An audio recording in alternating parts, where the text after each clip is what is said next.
Assalamualaikum warahmatullahi wabarakatuh. Ketemu lagi di akuntansi keuangan lanjutan 2 ya. Hari ini kita akan membahas tentang saling memiliki saham atau holding, mutual holding ya. Jadi contohnya begini, ada dua perusahaan yaitu PT Semar dan PT Gareng.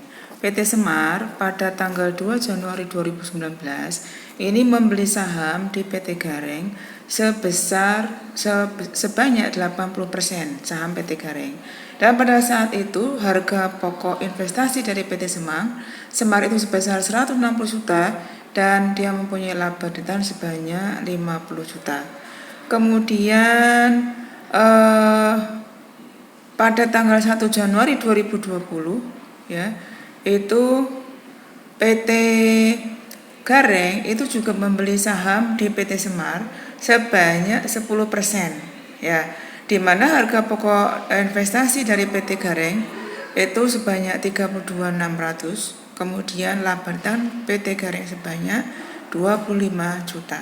Kemudian karena saling memiliki saham, artinya antara dua perusahaan itu PT pertama itu memiliki sebagian besar saham PT kedua, dan PT kedua itu memiliki saham di PT yang pertama. Begitu, jadi saling memiliki saham. Nah, sekarang posisi modal dari masing-masing perusahaan itu ini adalah posisi modalnya ya. Jadi ini adalah milik PT Semar, ini milik PT Gareng. Jadi itu ada laba tahun 2019, kemudian laba rugi tahun 2020 dan dividen tahun 2020. Kemudian karena saling memiliki saham, kita ingin mengetahui berapa sih laba PT Semar dan berapa laba PT Gareng, maka kita menggunakan rumus substitusi ya, substitusi. Jadi kita pakai misalkan laba PT Semar itu kita kasih tanda X, kemudian laba PT Gareng itu kita kasih tanda Z. Maka persamaannya, karena tadi kan laba PT Semar itu kan 50 juta. Nah ini 50 juta ya labanya kan 50 juta. Kemudian laba PT Gareng sebanyak 25 juta. Dan dia memiliki 10% saham PT Semar. Maka inilah persamaannya. Untuk persamaan yang pertama di sini, inilah persamaannya.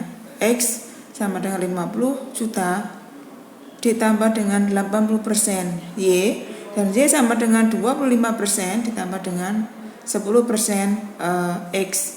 Kemudian kita substitusikan. Ini kita pakai kembali ke matematika ya. Kita masukkan. Jadi X sama dengan 50 juta plus 80% Y. Nah, Y-nya itu kita masukkan. Ini Y-nya kita masukkan tadi dari persamaan yang kedua tadi. Kemudian kita kalikan. Jadi kita substitusikan ya. Kita substitusikan 0,80 kali 25 juta ditambah 0,80 dikalikan 0,10x. Nah, setelah kita ketemu, maka kita gabungkan mana yang tandanya sama. X itu kan plus 0,0 X-nya 0,08x. Nah, karena pindah ke sebelah kiri berarti kan berubah tempat. Yang tadinya positif berubah menjadi negatif sehingga mengurangi. Kemudian kita ketemu X itu adalah 1x ya. X1x, sehingga ketemu 0,92x sama dengan 70 juta, sehingga X sama dengan 70 juta dibagi 0,92, sehingga ketemu laba PT Semar adalah 76 sekian. Sehingga setelah ketemu laba PT Semar atau X-nya tinggal kita masukkan. Nah, ini kita tinggal masukkan. Sehingga kita kalikan, sama kita substitusikan, kita kalikan sehingga ketemu jumlah laba PT Gareng adalah 32 sekian. Nah itu, sehingga tadi laba PT Semarnya sudah ketemu 76 sekian, laba PT Garengnya 32 sekian. Kemudian kita buat jurnal, karena tadi laba PT Gareng, ini yang pertama adalah mencatat jurnal yang dicatat oleh PT Semar. Dia mencatat laba PT Gareng.